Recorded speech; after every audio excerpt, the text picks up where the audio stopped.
want to keep resetting our goals. That can be demoralizing. We just haven't met the benchmarks to maintain the pace to reach our goals, which were to have a winning record at home. We're now assured of not having a winning record at home. The best we can do is to go 500 at home within the conference, for example. And so while we always talk about one game at a time, and I do really think we focus on that, it's also, I think it's important to have season-long goals. And yet it gets, on a season like this, it gets to the point where I think it becomes appropriate to just talk about one game at a time and what one game represents in terms of all the effort we put in, all the work we put in, what it means to the guys to make plays for their teammates, make plays for themselves, make plays for their families. And so I think we've got a very focused team.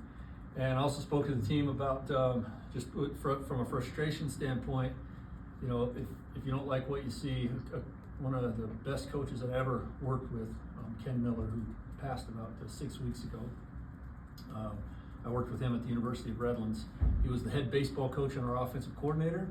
5 years later, he was the head coach of the Saskatchewan Roughriders, to show you how, and he went 3 times to the Grey Cup. So to show you how funny the business is sometimes. But he was remarkable when I was working with him at D3. He was a 2-sport coach, and I knew that.